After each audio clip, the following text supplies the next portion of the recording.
ሚካኤልን ተወዱታላችሁ? አሁን ወደዋለን። እዚህ ምን ወዳለን? እጃችሁን አውጡ። እጅ አወጣን በሉ፣ ወደ ኪሳችሁ ግቡ፣ ያላችሁን አውጡ። አሁን በቤተክርስቲያናችን የሚጠላ ሰው ያስፈልጋል። እኔ እግዚአብሔር ይደግፈኝ እንጂ ብለህ ሐቁን የሚናገር ሰው ያስፈልጋል። ሐቁን አቂም ወሰን የሌለው ዝላይ ከበሮ መሬት እንደዚህ እየተጠረገበት ሽክርክርክርክርክርክርክር ይሄ የለም። በልደታ አይሞከርም። ለይህች ቤተክርስቲያን ትልቁ ይዟት የቆየ ይሄ ከበሮ ነበረ። ደግሞ መልሶም ደግሞ ይሄ ከበሮ ሊያጠፋት።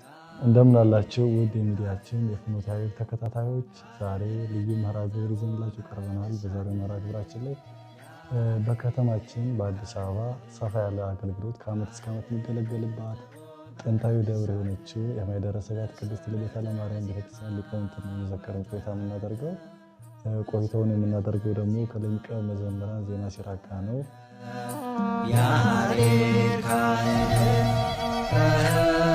መሰረተ ዜማ ወጠነ መሰረተ እሽንታ ጥሪያችን አክብረው ስለመጡ ከልብ እናመሰግናለን። ያው ዛሬ የማኅደረ ሥብሐት ብዙ ሊቃውንት እስከዛሬ የነበሩባት እስካሁንም ድረስ ያሉባት ነውና ሁሉንም ሊቃውንት ደግሞ በዚህ አጭር ጊዜ መዘከር ባይቻልም ጎላ ያሉትን ሊቃውንት ነው እያነሳ ምን ቆየውና እስቲ ከመልአከ አርያም ተስፋ ሚካኤል መርሻን ጀምር። ተስፋ ሚካኤል መርሻ ድጓ መምህር ብቻ አይደሉም፣ የቅኔ መምህርም ጭምር ናቸው። ቅኔ ሲቀኙ ቅኔያቸውን የሚመራቸው ያዛለም ገሰሰ የመልአከ አርያም ተስፋ ሚካኤል መርሻን ቅኔ ማንም ደብተራ ቀርቦ አይመራም። የተስፋን ቅኔ እሱ ይመራው ተብሏል። ድምፁ ሊቀ አእላፍ ያዛለም ሙያውን እንዳለ አስቀምጠውና ዝም ብለህ መልኩንና ድምፁን አይተህ አጠግበውም ሰውየው። በቃ ተስፋ ሚካኤል መርሻ ደግሞ በተፈጥሯቸው ከኪሳቸው አንድ ብር ካለ ያንን ይዘው እና ወንድሜ ጋር አብረን እንብላ ነው እንጂ ተጓርኖ ብቻ ረዶ ቤተሰብ እንደሚመራ ሰው ቤትም አስቀድሰው ሲወጡ ሰው ካገኙ ሽምብራ ቢሆን አስቆልተው ይበላሉ እንጂ ብቻቸው እንደውም ምሳ አይበሉም። ተስፋ ሚካኤል መርሻ እና ሁለቱ ሰዎች ለቤተ ክርስቲያኗ እንደዚህ ማገር ናቸው። በቃ የግንቦት ልደታ ለ56 ነው። ለ56 ዓመት ዋዜማ ቅኔ የመጀመሪያው የተስፋ ሚካኤል ነው። ማንም አለቃ ይምጣ ማንም ይምጣ። ደብረ ሊባኖስ ገዳም ለነሐሴ ለታህሳስ ለግንቦት ሚካኤል እናታቸው ቢሞቱ አይቀሩም። 3 ቀን ሲቀረው ነው የሚሄዱ። ዋዜማው የሳቸው በአንድ ወገን መልአከ አርያም ይትባረክ ቅኔ ያደርጋሉ፣ ወይ ሁለተኛው ቅኔ የተስፋ ሚካኤል ነው። አንደኛውን ቅኔ የተስፋ ሚካኤል ከተቀኙ ሁለተኛው መልአከ አርያም ይትባረክ። መቼም የተለዩ ሊቅ ነበሩ። መቼም እንግዲህ ስንቱ ሊቅ ጠቅሰህ ትዘልቀዋለህ እንጂ መቼም በእውነቱ በጣም የተለዩ ማርና ወተት ነበሩ አለቃ ይትባረክ ማለት። በእንደዚህ ነበር ይዘዋት የኖሩ ተስፋ ሚካኤልና ያዛለም ያችን ቤተክርስቲያን ማርና ወተቱ ነው በደንብ አድርገው ሲያስገለግሏት ቆዩ። እኛ ደረስን። እኛ ስንመጣ ደግሞ በጣም አጃቸው ሞላ፣ ደስ አላቸው። ከዚህ መሃል ማን አሉ መሰለህ? ርዕሰ ደብር ዘላለም የሚባሉት በቀደም ያረፉት በ57 ጀምረው አሉ እዚያ። እሳቸው የሙያ ሰው ናቸው እንጂ ይሄ ነው አያውቁም። ብቻ ጸናጽል እስመላለም ሲመጣ ነው እሳቸውን ማየት እና ይሄ ዚቅ ሲወርድ ነው ማየት። በዚህ እንደው ቢሰለፍ እንደው እንዲህ ካሉ የሚመክቱ ነው የሚመስሉ። እንደው ሊቀ ብርሃናት አዋዝ አሉ። አሁን እንደው ርዕሰ ደብር እንዲህ ሲሉ እንደው ሌላ ነገር ነው የሚመክቱ ነው የሚመስለኝ ይሏቸዋል። እንደው ጸናጽሉ እንዲህ አድርገው ነው የሚይዙት። እንደው ይንጠራራሉ። እንደው መቼም የዚህ የጸናጽል ጉዳይ ሲመጣ ሶስቱ ጥምር ናቸው። ሊቀ አእላፍ ያዛለም፣ መልአከ አርያም ተስፋ ሚካኤል መርሻ፣ ርዕሰ ደብር ዘላለም ቀደምቶች ናቸው። እኛን የተቀበሩ። ልደታ አንድ ትልቅ ሀብት አለ። ሙያህን አውቀህ ነው የምትኖር። ዜማው ባለ ዜማው፣ ድጓም ባለ ድጓው ነው። ቢያጠፋውም ቢያለማው አቋቋሙን የበዓታውን አቋቋም ለበዓታው አቋቋም የተክሌ አቋቋም ደግሞ ቀይጌታ ዘላለም ተብሎ ነበረ። የእንታ ቤተ ተማሪ ከጎንደር ሲመጡ አብሮ የመጡ ደግሞ ነበሩ። ሲዘሙ የቅዱስ ጊዮርጊስን ፈረስ ይመስሉ ነበር ደግሞ እነዚያ። በቃ ይሄ ተረከዛቸው መሬቱን ለቀው ነበር የሚዘሙት።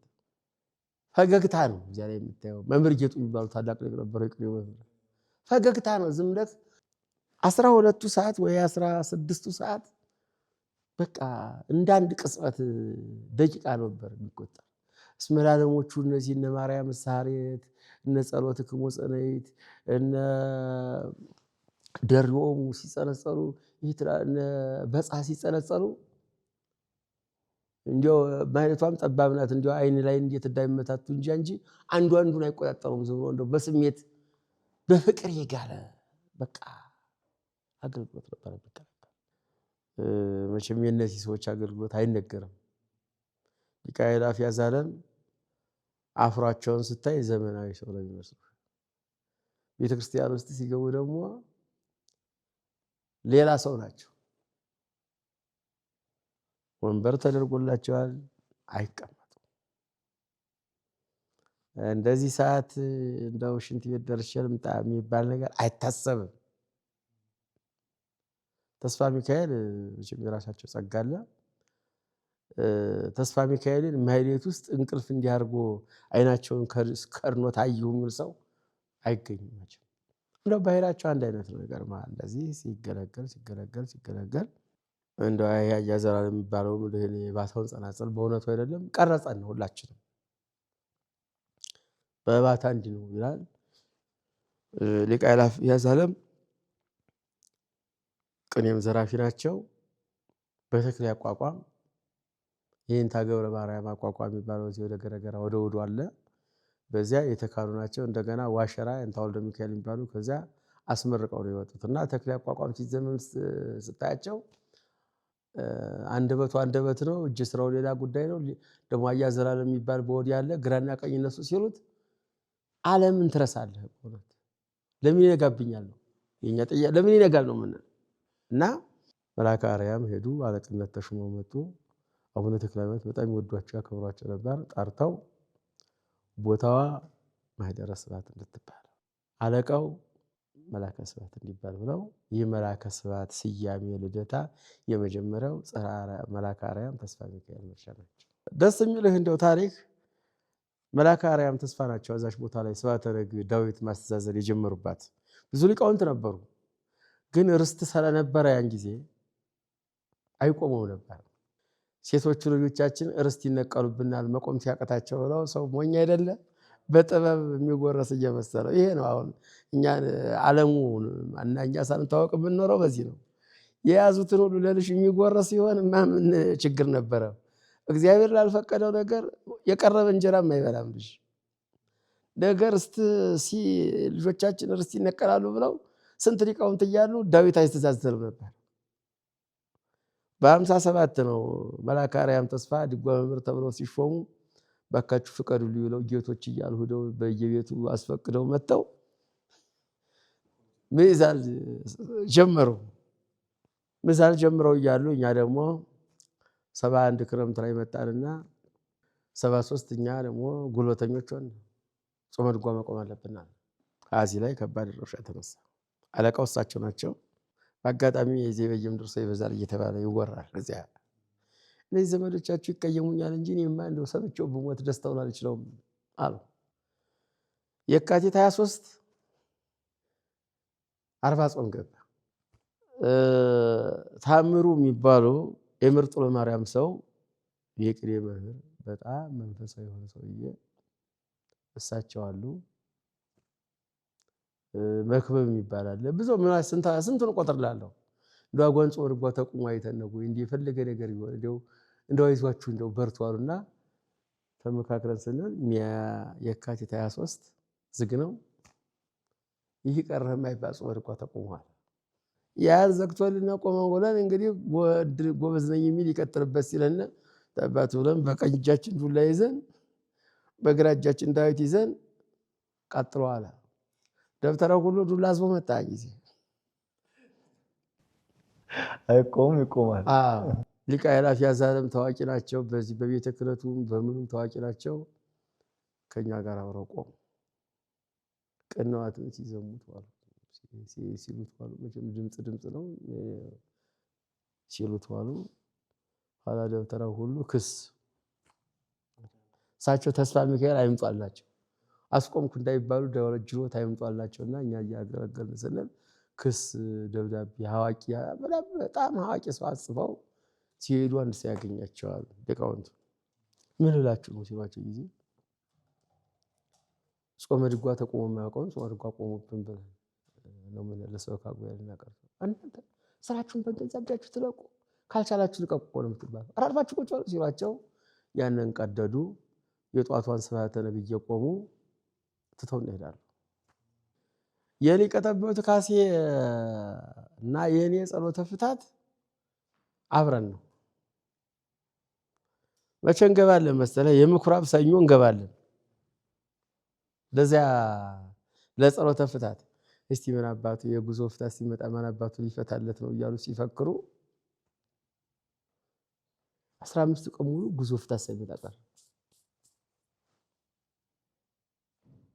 ያን ጾመ ድጓኛም ይዘን ስንጋተር ከዙራምባ ከቤተልሔም 4 መምህራን መጡልን። ሊቀ ጠበብት መልኬ እዚህ ቂርቆስ የሞተው የዝማሬ መምህር ታዋቂ ሊቅ ሞገስ የሚባል የድጓ መምህር ኤካ ሚካኤል አለ። መርጌታ ምስጋና የሚባል ድጓ በጉንጩ የሚባል አሁንም ልደት አለ። እሱ ደግሞ አንድ የዝማሬ መምህር ዙራምባ ያደገ መጡና ምን ይድረሰው። ከዚህ አንደኛው ትንሽ አመጹ፣ ታገዱ። ያመጹ የትክለ አቋቋም መምህር ናቸው። እዛ መላከ አርያም ተስፋ ሚካኤልን ሲሳደቡ ምን ሲሉ ያን ጊዜ ስልጣን እንደነበረው ከስራም ከደሞዝ ማገዷቸው። በመስኮቱ እዚያ ጽዱ ስርቆች ሆነው ሲዘመም እንዲህ ይላሉ፣ እንዲህ ነበር ይላሉ። አላስታረቋቸው። ሽማግሌዎች ነበሩ፣ ትላልቅ ሽማግሌ ነበረ። ከሳቸው ጋር ተው እንደው እዚያ ይደረግ ማባት ናቸው ምናምን ይቅር ይበሉ ተባሉና መልአከ አርያም ተስፋ ይቅርታ እንዲያደርጉ አደረጉ። ገቡ። ሰውየው ታርቀው ገቡ። ታርቀው ሲገቡ እንደው ስለ ቦታው ታሪክ ነው የምነግርህ። ልጆች አሉ። እኔ ገሌ ፍታቱን እንፈታለን፣ እናንተ ጾመ ድጓውን ቁሙ እንዳትወጡ የከሰሱን ሰዎች። ኋላ ስምምነት ኋላ ተስማምተን እየሰራን እያደረን ማን መጡ መሰለህ? ትንሽ መጎላላት ገጥሟቸው ነበር። እዚህ የባታ የቋቋም መምህር ነበሩ። ሊቀ ጠበብት ሐዲስ ልሳኑ። ሐዲስ ማለት ዝም ሐዲስ ብለው ወሰዳቸው። አቋቋሙ ነው እንትን እንግዲህ ስፔሻል ያደረጉበት የሚባለው የቅኔው መድበል ናቸው። ይገርማል። ያቋቋም መድበል ናቸው። ዝማሬ ደግሞ እንደው ሳልጨነቃቸው ሌላ ሰው እንዲቃኝባቸው አይፈልጉም። ማህሌት ቆመው አድረው ዝማሬ ሳይዘሙ በተአምር እንደው ቢንፈዳፈዱ እሺ አቅዳሴዎች። ኋላ ያሊቅ መጡና እዚያው እንግዲህ ተስፋ ሚካኤል መርሻ ጓደኛቸው ናቸው። ሁሉም እነዚህም ለዚያ በየምድር ይተዋወቃሉ። ግን ዋናው ነገር ኋላ መጡ። ሰውዬ እኛ ቤት እንደው አለባበሱ ምኑ ድክም ብለው መጡ። ሲመጡ ይሄ እኮ ነው ሐዲስ፣ ይሄ ነው ሐዲስ፣ ይሄ ነው ሐዲስ፣ ይሄ ነው ሐዲስ ይባላል።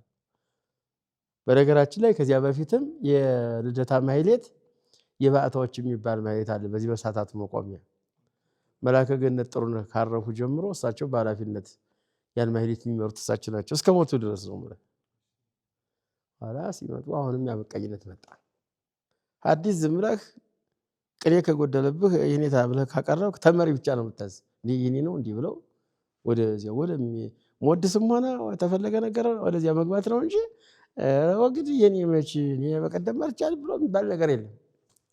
አሁን እኔን ሰውዬ እያጉላሏቸው እያሉ መልአከ አርያም ተስፋ ያለቅሳሉ። 15 ነቢያት የተመራ ሰው ነው እኮ ሐዲስ። ኮስተት ዮሐንስ ጾመ ድጓ ተቆሞ የእሱን ተመርቴ የኔን ሳትመራኝ እንዴት ትቀራለህ? የእሱን ተመርቴ የኔን ሳትመራኝ እንዴት ትቀራለህ እየተባለ 15 ነቢያት የተመራ ሰው እኮ ነው። ኧረ እባካችሁ እያሉ ይላሉ። ኋላ ሲባል መቼም ታቦቷ ገርለኛ ናት። ጠቅላይ ቤተ ክህነት ጉባኤ ተሰርቶ ትልቅ ጉባኤ ነው። እኔ እንተ አዲስ ይገኛሉ አዚያ ላይ ኋላ የነበሩት ስራ አስኪያጅ ሊቀ ማእምራን አበባው ጊዜ ይባሉ ነበረ። አየህ አዲስ ተነስ ዘምርልና መዝሙር በልና አንድ መዝሙር ይላሉ። መልአከ አርያም ተስፋ ሰበካ ጉባኤዎቻቸውን ይዘው ምክትል ሊቀመንበሩ ምን ሆነው እዚያው መቱን ተቀምጠዋል። እንግዲህ ቀን ሁሉ ነገር ሲያልቅ እግዚአብሔር የሚያሳካው መልአከ አርያም አልቅሰው በቃ እባካችሁ እያሉ እየለመኑ ተቀባይነት አላገኙም ነበር። ከዚያ ያ ሰው እየተነሱና ሲያጉረመረሙ ጊዜ በሰው አንደበት ይወጣ የማይመስል አንደበት ነው። ሌላ የተለየ ዝም አዳራሹ ዝም ተገልጦ ይወርቅ መልአከ አርያም እንዲህ ያለ ሰው ላይ አምጡ ያልኩት ይላል ምክትል ሊቀመንበሩ። ያ ሰውዬ እኮ የሚጨቀጭቃችሁ እኮ ይሄ ሰውዬ እኮ ነው። አዎ ይሄ እኮ ነው የሚጨቀጭቃችሁ ሰው። ነገ ጠዋት ከስብሰባው ከመምጣታችን በፊት ቃለ ጉባኤ ይዘን ደብዳቤ እንዲሰጠው 60 ብር ተሰጣቸው። ደስታ ሞቱ፣ ተጨበጨበ፣ ይበል ተባለ። መልአከ አርያም ተስፋ ሚካኤል ጾመ ድጓ መቆሙን አሁን ያረጋገጥኩታል። አንደኛ ጸሎቴን እግዚአብሔር ሰማኝ። ሁለተኛ ሐዲስ ካለ ከነባህሉ ያቋቋሙን ባህል የይባታውን ባህል በደንብ አድርጎ ስለሚያውቀው ጾመ ድጓ መቆሙን አሁን አረጋግጫለሁ። 4 እግር ቆሟል የጾመ ድጓ ቁመት አሉ።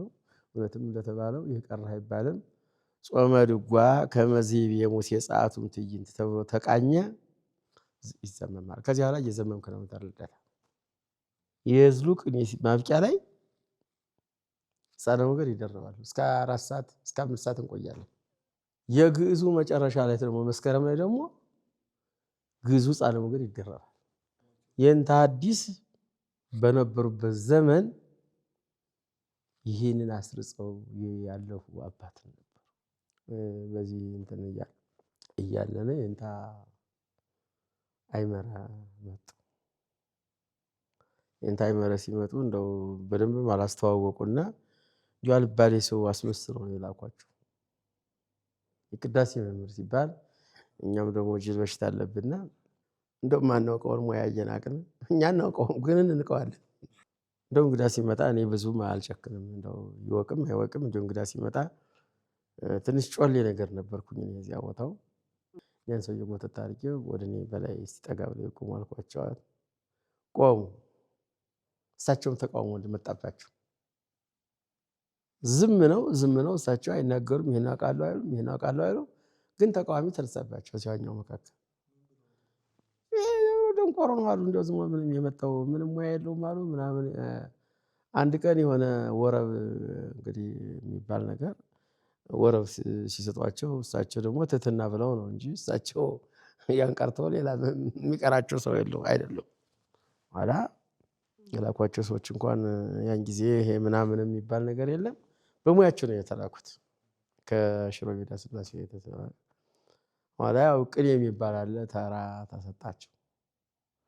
ቅኔ ሰውዬ እንደሆነ ስጣው ምናምን ተብሎ ቅኔ ተሰጣቸውና ቅኔው ሲመጣ ጊዜ ለሰማይ ለምድር የከበደ ቅኔ። ኋላ ወደ ጸናጽሉም ሲገቡ ብዙ ድምጻቸውም አይገፋም፣ ጩኸትም ብዙም አይወዱም። እችን ቁም ነገሯን ነው ሲታዩ ጊዜ ምን ልበል። ኋላ ሊቀ ጠበብት ካሴ ያው የቦታው አይን ነበረ፣ የድጓ መምህርም ነው። መምህር ኃይሌ እሳቸውም ደግ ነበሩ። በጀታቸውም ፍሬ ካለው ሰው ላይ ወደቃል። ከዚያ ሲቀረቡ ጊዜ ዝማሬው በቃል ነው፣ ቅዳሴው የተለየ ነው፣ አቋቋሙ መምህር ናቸው። ቅኔውማ ምን እነግርሃለሁ፣ የትዕግስት አባት ናቸው። ዝም ነው ሁሉንም ነገር ቢሰድቧቸው ዝም ነው። እነዚያም የተቃወሟቸው ሰዎችም እያዩ እያደሩ ተዋቸው። እሳቸው ይሄን አላሉም፣ ዝም አሉ። ሊቀ ጠበብት ተባሉ። እዚያ ሰበካ ጉባኤም ለ9 ዓመት ያህል አገለገሉ። አው ትዕግስት ነው። እሳቸው ገሌ እንዲህ ይበል ገሌ እንዲህ ይበል አይባልም። ኋላ ያቺ ዝማሬ ደግሞ ጽፈው እሳቸው መቼም መጽሐፍ ነው አንድ ነገር የሚያልፋቸው ነገር የለም መጽሐፍ ነው። ጾመ ድጓ ስንቆም ልክ እንደች እንዳንተ ጾመ ድጓ ተዘርግታ ነው አጠገባቸው እሳቸው የሚፈልግ ሁሉ ብድግ አድርጎ ይዞ ማየት ነው። ዝማሬውን አጻፉ፣ አስተማሩ። ሁላችንም እንግዲህ የሥራ ጓደኛ ብቻ ሳይሆን ተምረንባቸዋል። እኔም መዋሥዕት ተምሬያለሁ ከእሳቸው።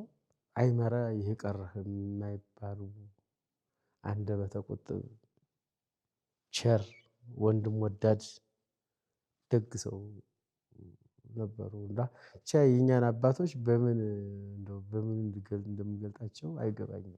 ቅኔ ሲመጣ ያው ለነሱ ነው የሚሰጥ። ያው መልአከ አርያም ተስፋ ሚካኤል የታወቁ ናቸው። ያው ስልጣኑም አለ ለእሳቸው ይሰጣል።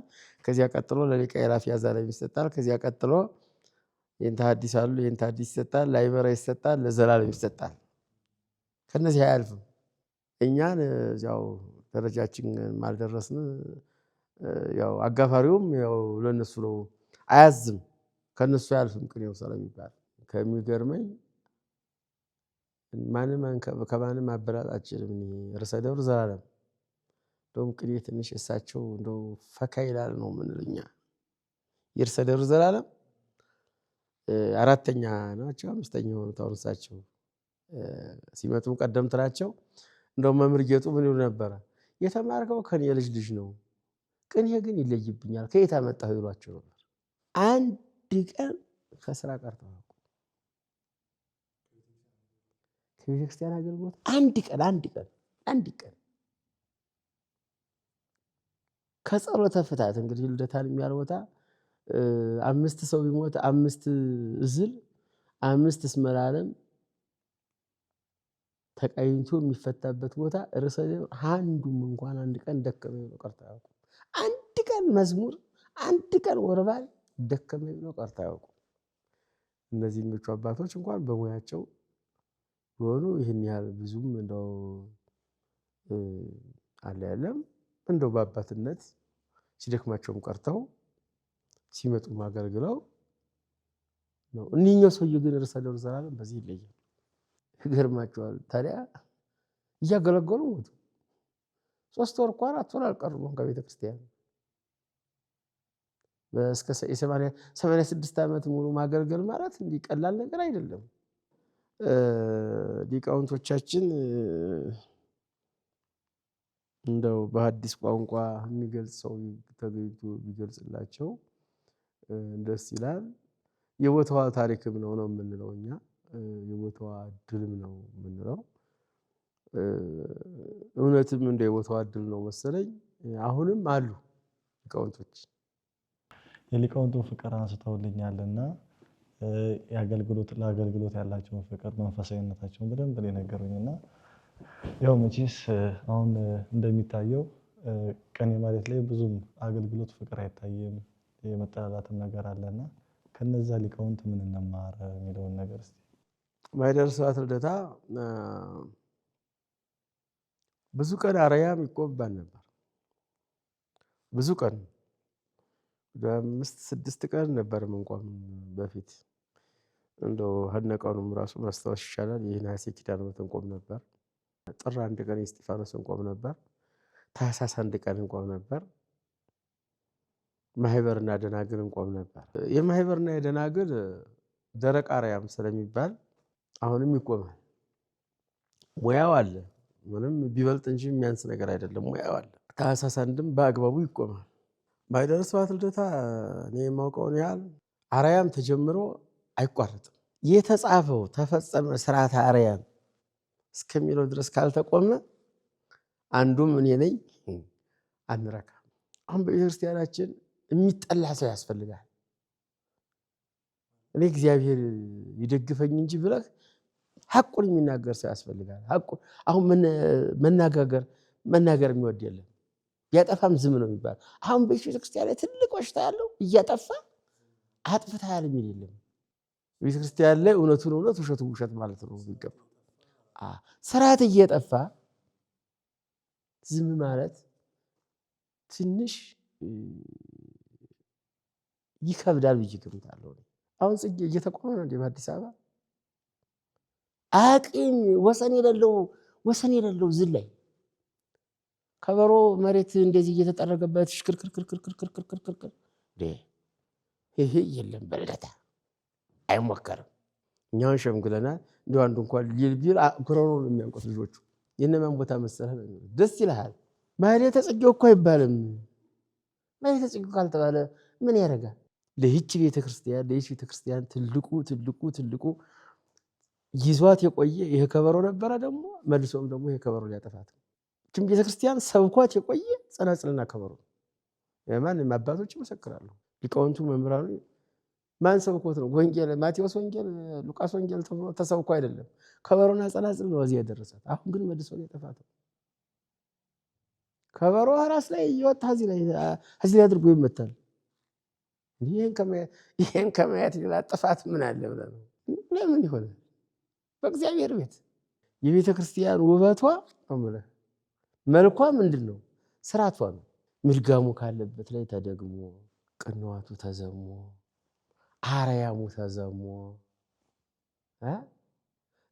ስራዩ ተዘሞ ለግማሽ ሰዓት እንቅልፍ ተብሎ ቃል እግዚአብሔር ይታጎል። መልአከ አርያም ተስፋ ሚካኤል ሲሞቱ ከምሽቱ 1 ሰዓት ነው ስቡ ያልነ የነ ወንድሞቼ እስከ ቀኑ 6 ሰዓት ነው ያደርንበት። መልኩን በአግባቡ ብለን እስመኪያከ ጸንጽለን አርያሙን ዘልቀን መዋሲት መርተን 3 መዋሲት ዘመን ጸንጽለን ወርበን አባቶቻችን ሲሞቱ እንደዚህ ነው። ለምን እንደዚህ አይደረግም? ምንድነው ችግሩ? ለግማሽ ሰዓት እንቅልፍ 9 ሰዓት ይገባል፣ 11 ሰዓት ቅዳሴ ይገባል።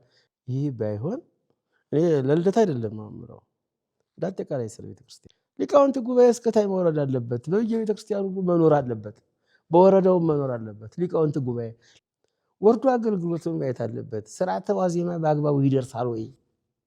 ስርዓተ ምህላ በወጉ ይደርሳል ወይ? ስርዓተ ምህላ እየቀረ ነው። አሁን በቤተክርስቲያናችን መጽሐፍ የተሻረ መጽሐፍ አለ። አንድ መጽሐፍ አቡሻክር የሚባል ቡራኪያቸው የደረሰንና አሁን ቄርሎስ መቼም ትልቅ ሰው ናቸው። በዚህ በዋርላ ደላንት አካባቢ አንድ ሰው እያሉ ተብሎ ተማሪዎች ቀጥረው ቶሎ ብላችሁ ተማሩ ብለው እባካችሁ አስቀሩት ብለው እንግዲህ ወሬው ደርሶኛል፣ ሰምቻለሁ። ምን ያህል አስቀርተውት ይሆን አላስቀሩት እንዲሆን አላውቅም። በበየምድርም አንድ ትልቅ ሰው እየነበሩ ሞቱ፣ ቀርቷል። አውቃለሁ። ትልቅ ሰው ነበሩ። ድጓም እንደዚህ ይቀራል። ነገር አትጠራጠር። ጫፍ እያለ ነው። እኔ ብዙውን ጊዜ መንገድ ተዘጋና ነው እንጂ እሄድ ነበር ከሀገሬ። ይህንታ ሲራክልሽ መጣ ሲባል ሰውም ደስ ስለሚለው እኔም ደስ ስለሚለኝ እየሄድኩኝ አባቴ ከሞቱ ጀምሮ ለ20 ዓመት አርያም አስቆሚያለሁ እየሄድኩኝ። ድጓ የሚማር ተማሪ የለም። እሱ ይቀራል። እንዲህ ያህል መጽሐፍ ነበረ ተብሎ እና ይቀጥላል አይቀጥልም? ሊቃውንት ጉባኤ ቢኖር አልታሰበበትም። ጥቅሉን እኔ በዚህ የሚጠይቀኝም ካለ ልጠየቅ እንጂ ሞራል የሚነካ ስራም እየተሰራ ነው። በማህሌቱ ዙሪያ የስብከተ ወንጌል ማህበር ተብሎ ሲቋቋም የማህሌቱ አልተጠራም። ሰው አንቅተዋቸው ቢሰበስቧቸውና ቢያወያዩቸው ምን አለ? እንደው ሌላ ቢቀር እኮ ይኸውልህ አሁን የስራ እኮ ነው አይደለም? ማህሌተ ጽጌ በስንት ሰዓት ይጀመር? ልደታ ማህሌተ ጽጌ ተጀምሮ ብስራተ ገብርኤል በ6 ሰዓት እንዳይጀመር ምንድነው ልብናቸው እንዳይከፈል በዚህ ሰዓት ተጀምሮ በዚህ ሰዓት እንዲያልቅ የሚል ፕሮግራም እንኳን አይቀርጹላቸው። ለምንስ እንዴት ነው እንደዚህ ሆነ? ተናበል። እንደው የሚያሳፈር ነገር ነው። ደብተራ አስቀድስ ያለው ማን ነው? ገና ቅዱስ ሊልቄሱ የኪዳን ሰላም ሲል ጫማውን ለማውጣት እዚያ ወንበሩ ይገለባበጣል። ኮሽ እና ቶለውጡ የተባለ ይመስል ይሄ ቢታሰብበት አያስቀጥልም። ምንድነው እያስቀደሱ እኛ ተተን ምን ማለት ነው? ይሄ ቅዳሴ ማለት እንዴ ጥሩ አይደለም እንዴ? ምንድነው እነሱ ተሰውት ይሄዳሉ እኮ የኔታም እኮ አስቀድሱም ይላል እኮ ሰው። አባም እኮ አስቀድሱም ሲያስቀድሱ እኮ አላቸውም ይላል እኮ ምናምን አዲስ አበባ ቸር ስለሆነ እንጂ ይሄ ቢታሰብበት። ሌላው ደግሞ አሁን የወጣ መድረክ ይሄ ዳቦ ተበዳሪው ማለት ትችላለህ። እዚህ በየቢሮው የተወሸቀው ሰው ዳቦ ለማግኘት ቀረባል። የአቡነ ገሌ ያክስት ልጅ ናት፣ የአቡነ ገሌ የወንድም ልጅ ነው፣ የአቡነ ገሌ ምናምን ነው ይባላል። ጥሩ ነው። እኔ ዳቦ በማግኘታቸው ተቀንሶ ቢሰጥ እኔ ቅሬታው የለኝም። የጽዳቷ ደሞዝ እና እኔ እኩል ነው። እኔ ልንገርህ፣ እኔን ትልቅ ማድረግ አይደለም፣ ችግር የለውም፣ ምንም አይደለም። እግዚአብሔር በፈለገው መልኩ አንተ የሚሰጠን ይሰጣል። በዚህ እኔ ቅሬታ የለኝም። ቤተክርስቲያኒቱ ዋጋውን አቅም ካላት ትደል ገንዘቡን፣ ችግር የለም። አስተዳደሩ ግን በጣም ያናድዳል። የድጓ መምህሩ 7,000 ብር እየተከፈለው አንድ ከዚህ ምናምን ተብሎ ቢሮ ነው ተብሎ 20,000 ብር ምናምን ሲከፈለው ታያለህ። እዛው ደምረት እንግዲህ እኩል በላ እኩል ደሞዝ ተከፈለው አይደለም። የዕቃ ቤቱን ይሄን አሮዬ የወደቀውን ካባ ሁሉ የወርቁን ካባ ሀዛ ዕቃ ቤቱ ጋር አውጡ ይሉና ይለብሱና መድረኩና ታቦቱን እነሱ ይቆጣጠሩታል። ሊቃውንቱ ያን መከረኛ ጠንቅ ድርብ ልበስ ይባላሉ። በዚህ አንዱ ወጭቱ ይሾልካል፣ አንዱ ወደ ኋላው ይሄድበታል፣ አንዱ ምናምን ያንን ለብሶ ያን ብር መቋሚያ ደግሞ እንዳይጠፋበት ተብሎ መከራውን ያንን ጨብጦ ሲወጣ እዚያ ታይ በዚያ ታይ ይጥሩታል። ታቦቱን አያዩም እኮ ሊቃውንቱ። ልቀቁልን፣ እኛም ታቦቱን እያየን ነው ማሸብሸብ ያለብን ብዬ እኔ ጊዜ ተጣለሁ። ልቀቁ፣ ረዱ፣ ይሄን ልቀቁት። እናንተ ታቦት አትደግፉ፣ ጥላት ይዙ። ምንድናችሁ እናንተ? ጎፈሬ ያበጠሮ ወርቅ ካባ መልበስ ምን አመጣው? ውረዱ፣ እዚህ ልቀቁልን፣ ያንን ልቀቁልን፣ እያየን እናስረግጥበት። ካለበለዚያ እኔ አልኩኝ ገሌ ዘመር ነው ገሌ ዘመር ነው ይባላል። መድረኩን አሁን ምን ተረክቦታል? የማይመለከተው ሰው። ሊቃውንቱ ደግሞ የቁጫይ መዋጫ ያችን አንዲት ወረ ቢሉና ጥንግ ድርባቸውን ለብሰው ወደ ዕቃ ቤት ይሄዳሉ። ታቦቱን ማክበር ያለበት ማለት ነው ሊቃውንቱ። በሊቃውንቱ እንዳትፈርድ ሌት ቁመው ነው ያደሩ። 7 ሰባኪ ይመጣል አበላለሁ ይባላል። ያንን ለማብሰል ነው ይመጣሉ። ያኛው የጤፉን ያወራል፣ ያኛው የገብሱን ያወራል፣ ያኛው የበቅሉን ያወራል። እንግዲህ እኛ ሊቃውንቶች እዚያ ላይ ቁመው እንዴት ይዝለቁት? ወንበር ነበረች፣ እነዚያ ይዘዋታል። ተኝተው ያደሩ ሰዎች ይዘዋታል። እነዚያ ሊቃውንቶች ታቦቱ ቁሞ ብዙዎቹ ይፈጉ ነበር። ታቦቱን አስገብተው መሄድ አብረውም የሚዞሩ አሉ። ታቦቱ ሲዞር ሊቃውንቱ አብረው ይዞራሉ። አንዳንድ ጊዜ እኔ እንዲያው ከዚህ ዮሐንስ ያየሁት ትልቅ ነገር ታቦቱ ሲወጣ ሊቃውንቱ አብረው ይዞራሉ። ወረቡን ካሉ በኋላ የሚያስቀምጣቸው ሲያጡ ግን ትሄዳሉ። አብረን አክብረን አብረን ብነድ ይደክማል። ያው ይደክማል። ካህን ስትሆን ነው ለድካም የተፈጠርክ መሆንክ ማወቅ ያለብን። ካህን ማለት መድከም ነው። ወደፊትም አስተዳዳሪዎች ይህን አስበውበት ያንን ቦታ አጽድተው የሚያስረግጡት ካህናት ስንት ናቸው? ሊቃውንት 24 ከበሮ መችቦች 2 አሉ 26 ለ26 ሰው ወንበር አዘጋጅቶ ከለባሳ ያሉ ቀጥሎ ከዚህ አካባቢ በክብር በደረጃ ተቀምጠው እትው በሰላም እስከሚባል ድረስ ቢቆዩ ይሄ የተንዛዛው ስብከትስ ቢቀር 4 ሰባኪ አለቃው ደግሞ የቀረብኝና ለሰው የበላይ የመጡትን እንዳይቀማ የበላዮቹ ይቆጡኛል ይላል። ሰጥቶ ሲያስተምር ቆይተው ሲነሱ ደግሞ እንዴ እኔስ ደግሞ አለቃው መች አስተማሪ ይሉኛል። እነሳና እንደገና ድብልቅልቅልቅልቅ ያደርገዋል።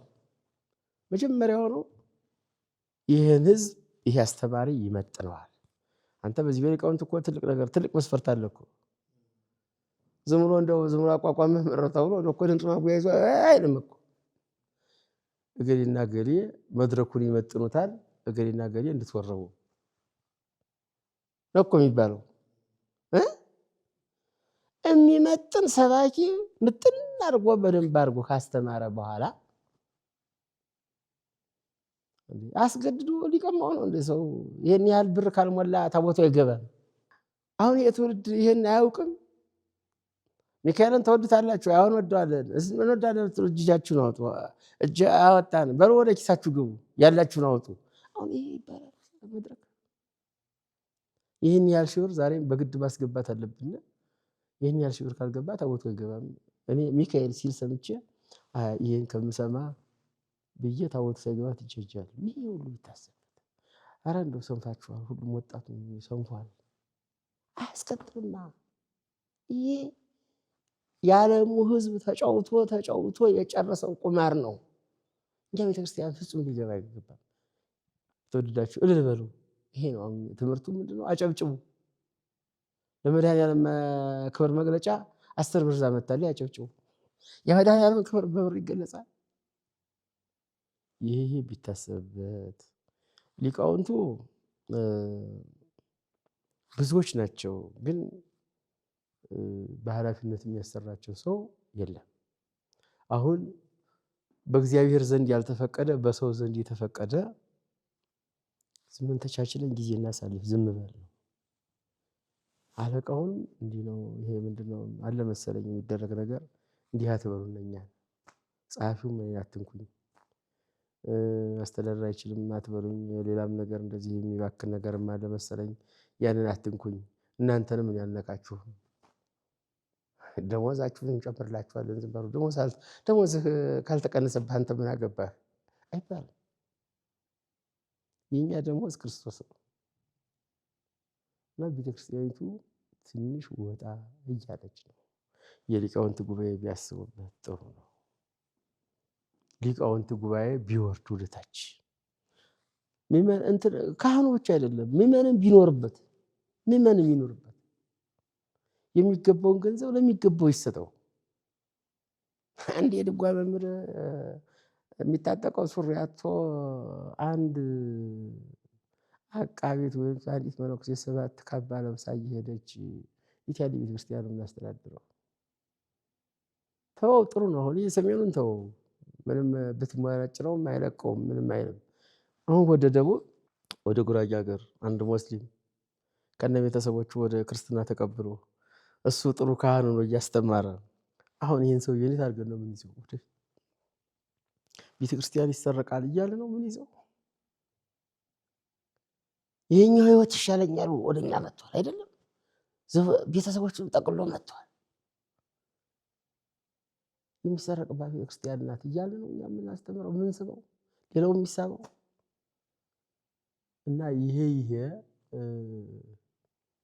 ቢታሰብበት፣ ለማን እንደሚነገርም አቅሙም የለም።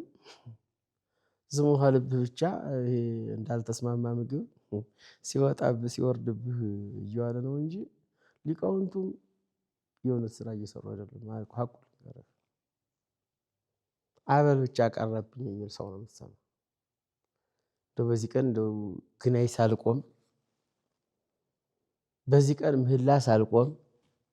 አዲስ አበባ ያልተቆመ ምህላ የት ሊቆም ነው ከእንግዲህ? ትግራይ ሞቷል፣ አልቋል። አሁን ሰው ሊቃውንቱ አልቀዋል። ጎንደርም ተደግሟል፣ ወሎም ተደግሟል። የላስታ ሊቃውንት በምን ላይ እንዳሉ እናያለን። የአክሱም ሊቃውንት በምን አይነት እንዳሉ፣ በምን አይነት መከራ እንዳሉ እናውቃለን። የጎንደር ሊቃውንት በምን ያህል እንዳሉ፣ የጎጃም ሊቃውንት በምን ያህል እንዳሉ እናውቃለን። አሁን ሊቃውንት ተንጠፍጥፈው ያሉ እዚህ ነው አይደለም። በስነ ስርዓት እንዲገለገል የቀሩ ነገሮች ሁሉ ምህላዎች፣ መዋዳቶች እንዲቆሙ ለምንድን ነው የማይደረገው? እንኳን በዚህ ሁሉ በ300 ደብር ተጸልዮ በአንድ ደብር እኮ በትክክለኛ ከተጸለየ እግዚአብሔር ይደርሳል። ግን አገልግሎቱ ቅድመ እግዚአብሔር የሚደርስ ቢሆን ጥሩ ነው። እንደው ቢታሰብበት፣ ማህሌቱም ስርዓት ቢኖረው፣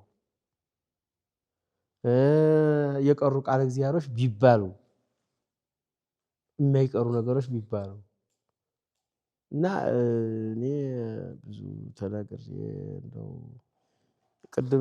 ቅድሙ ይሄ ነገር ስታመጣው እንደው አንድ ሰውና ሁለት ሰው ጋር ቅንብር ቢሆንና እንደዚህ እንዳለሙ ጥያቄ ቢሆን ያልኩት ለምን መሰለህ? አንዱ ሲቀሰቅሰ አንዱ ደህናው ነገር ይመጣልሃል። አሁንም ወደፊት እንደዚህ አይነት ነገር እፈልጋለሁ። ብዙ የሚናገሩ አሉ፣ ሰምቻለሁ። እንደው ጥሩ ከአንደበት በአንተ መልእክት ሲያስተላልፉ የሰማኋቸው አሉ። እኛ አባቶችን መንካት አይደለም፣ እኛ ሊቃውንቱን መንካት አይደለም፣ ማንንም መንካት አይደለም። በጊዜያችን ጥሩ ስርዓት ሰርተን እንለፍ ነው። እንደው በዚህ መልኩ ትንሽ ነካ እናድርገው ብለን ነው እንጂ የኛ ቤተክርስቲያን ማን እንደሚያስተካክለው አላውቅም። ብዙ ያልተስተካከለ ነገር አለ። ሊቃውንቱ ተደፍነው ነው ከተቀመጡት። ይሄ ድንች የሚባል ታውቃላችሁ እናንተ አዲስ አበባ ልጆች ናቸው አታውቁም። ጥሩ ገበሬ ያችን የዕለቷን ያነሳና ይተወዋል መሬቱ። ከመሬት ውስጥ ወደዚህ ወደ ሚያዝያ አካባቢ ያርሰዋል። ያ መሬት ሲያርሰው ያ ድንች ይወጣል፣ ክረምቱን ይዞ ይወጣል። አሁን የአዲስ አበባ ሊቃውንት እንደዚያ ናቸው። በየደብሩ ስንት የመጽሐፍ መምህር፣ ስንት ያቋቋም መምህር፣ ስንት የቅኔ መምህር፣ ስንት ምናምን አለ። የሚማርላቸው የለም። መሬትን ቁም ሲሉም ደግሞ ደብተራው ዱላ ዞባቸው ይመጣል፣ ይፈራሉ። ዝም ብለው ስንት ባህል እያወቁ ስንት ወግ ማዕረግ እያወቁ እንደው ጊዜያቸውን እያሳለፉ ነው ያሉ። በዚህም ቢታሰብበት እንደው እግዚአብሔር ጥሩ ሰሚ እንደው እዚህ ሁሉ ከሚሰማው ሁሉ አንድ ሁለት ሰው እንደው እግዚአብሔር መርጦ ቢያስነሳና በወግ ብንመራ ዝሩ በሆነ ነገር ዝም ብሎ 4 ታቦት ይዞ መጎተት። ሰፈር ውስጥ አግለሰብ ቤት ሰፈር ላይ የተተከለ ቤተ ክርስቲያን አለ። አሬ ቤት ጀርባ ነው። ቡና ሲቆላ ይሸጣል። 44ቱን ታቦት አስገብተውበታል። ቄስ ውስጥ ታቦት ተሸካሚ ውስጥ ይገኛል እንዴ? አመቱን በሙሉ ንግስ ነው። አዎ እግዚአብሔር ስም የነገሰ ነው። ግን ሚካኤል ካለ ሚካኤል አንገሰን፣ ሌላው ሚካኤል እንደው ያነግስ። ተክለ ሃይማኖት ካለ ተክለ ሃይማኖት ነው ብናነግስ፣ ሌላ ተክለ ሃይማኖት ምን አስፈለጋል? ወጣ መድኃኒዓለም አለበት። መድኃኒዓለም ጽላት በዓመት ካነገስ ይቻላል። ይሄ ሁሉ ቢታሰብበት ቤተክርስቲያን መትከል የኩርፊያ መጎጫ መሆን የለበትም። ቄሱ የሚቀጥረው ሲያጣ ወይ አለቃው ጋር ሲጣላ ቤተክርስቲያን ተክላለህ ይላል። እንደዚህ አይደረግ ነው እና የኛ ቤተክርስቲያን እየወጣ ነው። ቢታሰብበት እንደው እግዚአብሔር በአንዱ ሰው ላይ መንፈስ ቅዱስ አድሮ ይህን የሚያስተካክል ሰው ቢመጣ ሊቃውንቱ እንዲያገለግሉ ሊቃውንት ጉባኤ እስከታች ወርዶ ስራ እንዲያይ። ሊቃውንት ጉባኤ የሚባል እኮ የምናውቀው ቤተክርስቲያን ሲያገለግል አድሮ አስተምሮ ገምግሞ የሚመጣ እኮ ነው። ከአንዲት ጎጆ 6 ሰውና 7 ሰው ሆኖ ታዲያ ምን ጥቅም አለው? ስብከተ ወንጌል ኃላፊ የሚባለው የተሰበከው ወንጌል ሄዶ አይቶ ገምግሞ የሚያስተላልፍ ነው መሆን ያለበት እንደሚመስለኝ። እና በዚህ መልኩ ቢታይ ጥሩ ነው። ወንድሜ ሳሙኤል እስቲ እንደው እግዚአብሔር እንግዲህ መንፈስ ቅዱስ ይጨመርበት። ይሄን ጥሩ መልእክትን ያስተላልፉልን ከልብ እናመሰግናለን። እንደ መለያ ቢሆን እንዲሆነን የአንድ 5 ሊቃውንትን ታሪክ ነግረውናልና እስቲ የሚታወቁበት ወረብ ካለም አንድ የመጨረሻ ቃል እግዚአብሔር ነገር አዚሙልን ፕሮግራማችንን ብንጨርስ ደስ ይለኛል። ወረብ የሚባል ነገር አሁን በበየምድር ወረብ ስድብ ነው። ወረቦ ይባላል። እንደው እብድ ሰው ብድ የሚል ሰው ወረቦ ይባል ነበረ። ምን ይሄ ወረቦ ነው? አየህ ዝም ብላ ተረጋጋ ይባል ነበረ። ለማን ነገር ብነግርህ ደስ ይለኛል። ስለ ሊቃውንት ስለሆነ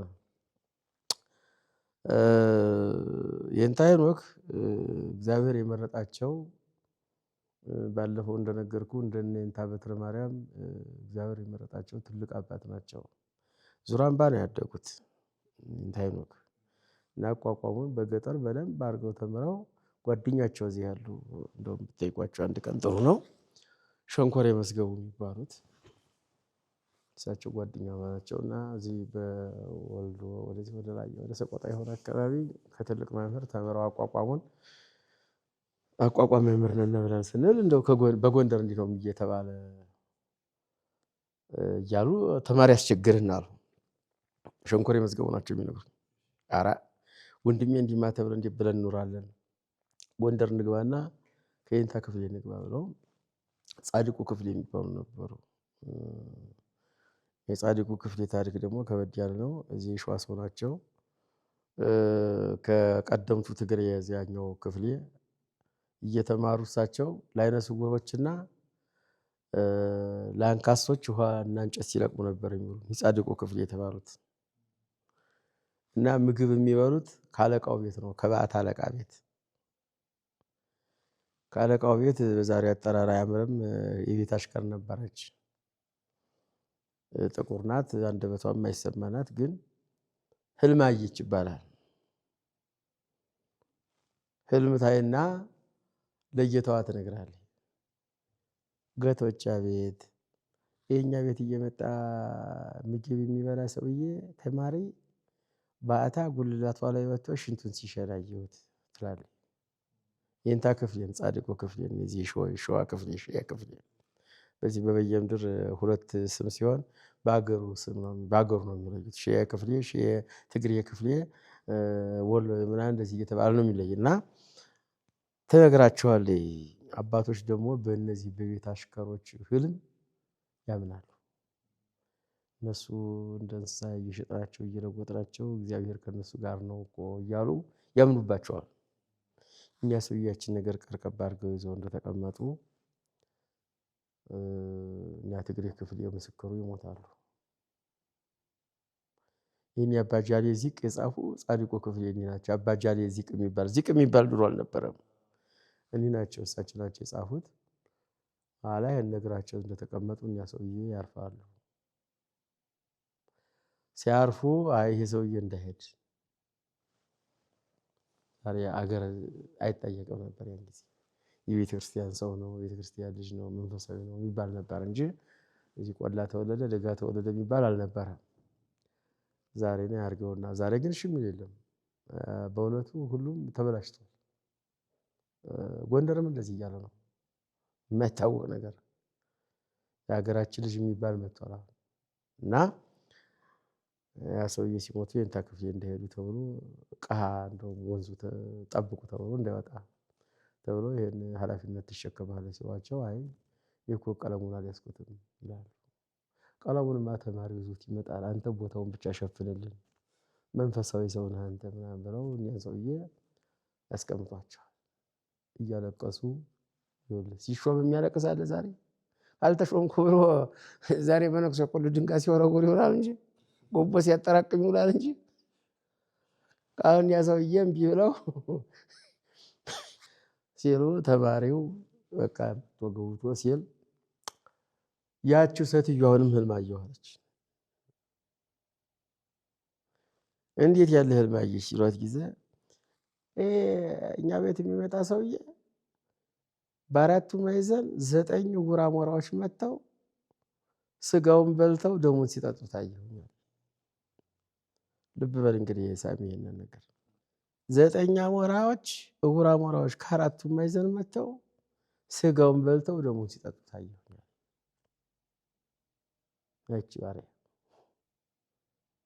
ስትል እኒህ ሰውዬ ጉባኤ እንደጀመሩ ምን መጥቶ ገብቶ ያድራል 9 አይነ ስውር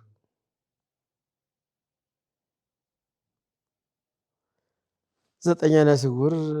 እነዚህ አይነ ስውሮች እንደው የስጋ አይናቸው እንጂ የታወረ አይነ ልቦናቸው ደግሞ አራት የተተከለበት ትላልቅ ሰዎች ለቁም ነገር የሚጣፍጥ ቁም ነገር የያዙ አንዱ የእንታ ሄኖክ ናቸው፣ አንዱ የእንታ ረዲ፣ አንዱ የእንታ ጾም። አሁን የዚህ ርዕሰ ደብረ ዘላለም መንግስቱ ያልኩ ያቋቋም መምህር ናቸው። የእንታ ጾም የእንታ ረዲ የሚባሉ የዚህ ላስታ ሰው ናቸው። የእንታ ጾም የሸዋ ሰው ናቸው። የእንታ ሄኖክ የራያ ሰው ናቸው። የእንታ ሐረገወይን የትግሬ ሰው ናቸው። ደግሞ እዚህ የእንታ ማንት ሲባሉ እዚህ ደግሞ ደስ ያሉ ምን አለፋ 9 ሰዎች በአብነትነት የተመረቁ ሰዎች ነው። ወንትን ሲሉ ደግሞ የእንታ ክፍሌ ያረፉ ሲባል የጎንደር ተማሪ እኮ ትልቅ ህግ አዋቂ ነው። ፓርላማ ተሰብስበው ማን ይሁን ሲባል ለኔ የሚል የለም። የእንታ ረዲ በጣም ያበዝሩ ነበር። የእንታ ረዲ ተብሎ ነበር። ጸባያቸው ትንሽ ቆንጠጥ ያለ ነው ተባለ። ይሄኛው እንዲህ ነው ተባለ። ይሄን ጉባኤ የሚችለው ሄኖክ ነው፣ የድጓ መምህር ነው፣ የቅኔ መምህር ነው። ሄኖክ ይሄን ጉባኤ ይችላል ተብሎ የእንታ ሄኖክ ተመረጡ። ሰውም አይደል እግዚአብሔርም ነው ጨምሮ የመረጣቸው። ሰውየው ከሊቅነታቸው የተነሳ ይሄን ወረብ አተው ለእያንዳንዱ ቀን ለእያንዳንዱ መልክ በመልኩ ልክ ወረብ አዘጋጁለት። ተማሪ ሌላውን ትምህርት ትቶ ይሄን ነው የሚያጠና። ዛሬ እስመ ለዓለሙን አያጠና፣ ሌላውን የሚያጠና የለም። ወረብ አሁን ወጣቱ ደግሞ ወረብ ሲሉት ሁሉም ወረብ ወራቢ ሆነ። እነዚህ የኛ ቀደም ያሉት አባቶች ስለ ወረብ ብጠይቃቸው ወረብ እና ቅኔ አይኮረችም። ፈጠራ ነው፣ የራስ ነው። ከአንድ ደብር ስትመጣ ድጓ መምህር ሆነህ አቋቋም መምህርም ተብለህ ምናምን ስትመጣ ለዚያ ለወንድማችን ለዘብ ነው የሚባል፣ ወረብ አይባል። ወረብ ማለት ገባ ነው። አሁን ያሁኑ እንትን እንደዚያ ነው። ያሁኑ እዚህ ላይ የሚመጣ እዚያው ነው። ወረበ ገባ ወረቡ ሲገባ አይደል እብደቱ የሚመጣ፣ እንደዚያ ነው። ስጠው ትባላለህ። ለሰውየው አይደለም የሚሰጠው፣ ለገሌ ደብር ስጥ ይባላል። አመላለስ ስጠው ይባላል። ከዚያ ያው ተመራርጠው እስቲ እናንተ ተብሎ በደንብ ተደርጎ ተጣጥሞ ዘውት ይመጣሉ። ይበል ይባላል። ደብሩን የሚያስተባብር ሙቱን የሚያስተባብር ወርሁን የሚያስተባብር ግስ ነው። ከየትም ከድጓውም ከሳታቱም ከማልሳታትም ከምንም ፈልጎ አሳምሮ እንደውም አግብተሃል ያሉ ይባላል። አንድ የደብረ አለቃ አንዱ ሲወርብ ይዞ ሲገባ ይሄንን ለዘቡን ይዞ ሲገባ ናስቲ ልጅ ያሉት አሉ። አግብተሃል አሉት አሉ። አይ ገደልከኝ አሉ ይባላል። ዘመናቸው ልጆች ሊያገቡ ነው። ገደልከኝ አሉ ይባላል። እና እንደዚያ ነው። እነዚህ ሊቃውንት በወረብ እንግዲህ ዛሬ ወረብ እኮ ምን ያው ከሰው ወደ ሰው የሚተላለፍ ነው። አሁን አዲስ ተፈጥሮ አዲስ ነገር የምንሰማው ምን መሰለህ? ሰው ሲሞት ነው። ሰው ሲሞት ያው የግድ ነው የሚመጣውን ነገር ለማህሌቱ ድምቀት ሲባል በሉት እናንተ አስቡና በሉት ተብሎ እዛቸው አመሳስሎ ያችኑ ቃሏት እጅ የምትቀየር ዜማው የዚያ ነው። እንደዚያ ነው።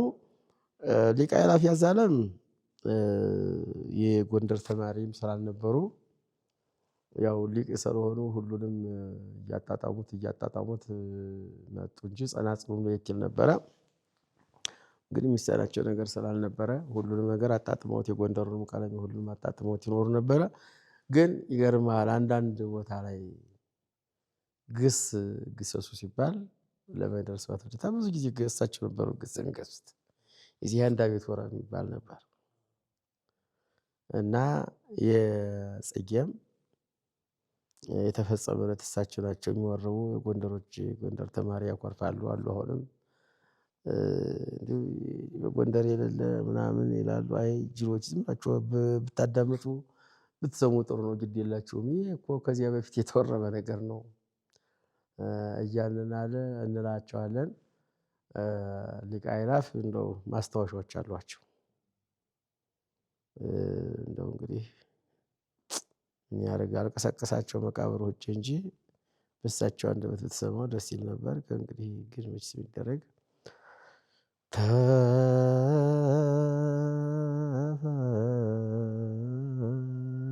ተፈጸመ ናሁ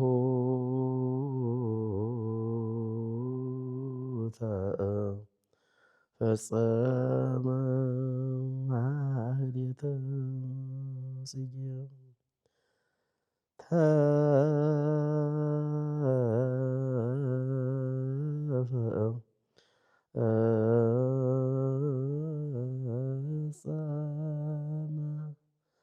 ናሁ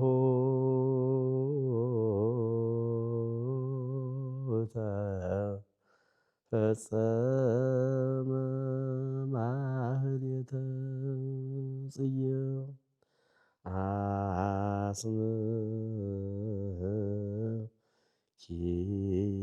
አስምኪወቱ ንግሥተ ሰማያት ንግሥተ ሰማያት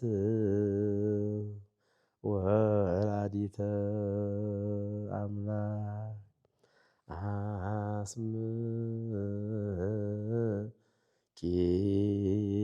አስምኪወቱ ንግሥተ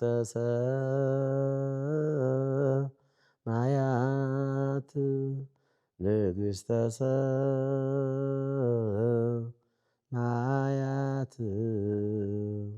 ወላዲተ አምላክ ተፈጸመ ናሁ ተፈጸመ ማህሌተ ጽጌ ተፈጸመ ናሁ ተፈጸመ ማህሌተ ጽጌ አስምኪ ወቶ ንግሥተ ሰማያት ንግሥተ ሰማያት ወላዲተ አምላክ አስምኪ ወቶ ንግሥተ ሰማያት ንግሥተ ሰማያት ወላዲተ አምላክ ተፈጸመ ናሁ ተፈጸመ ማህሌተ ጽጌ ተፈጸመ ናሁ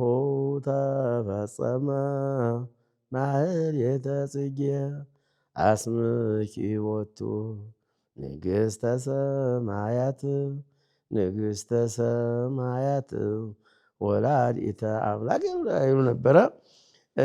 እስካሁን እኛም ወንድሞቻችን ስላለነ እንደው መቼም ያው የሚጎመጥጥም የሽወጥጥም ቢኖር ትባላለች እቺ። እውነቴን ልብ አመሰግናለሁ። ቃልት ያሰማልን። እጅግ ልዩ ቆይታ ነበር እያደረግን የነበረው ተመልካቾቻችን። እያንታችንም በዛሬ ፕሮግራም ብቻ እንላችኋለን። ወደፊትም ቃል ይገቡልናል። እንግዲህ አድርገን ይዘናቸው እንቀርባለን። በዛሬ ፕሮግራም ብቻ የማይደረ ሰባት ሊቃውንት የሚጠቃሉ አይደሉም። ሰዓት ስለሚገድበን ግን ለዛሬ በዚህ ላይ እናበቃለን። በሌላ መርሃ ግብር በሌላ ፕሮግራም እስከምንገናኝ ድረስ ቸር ቆዩልን። መሰረተ ዜማ ወጠነ መሰረተ ዜማ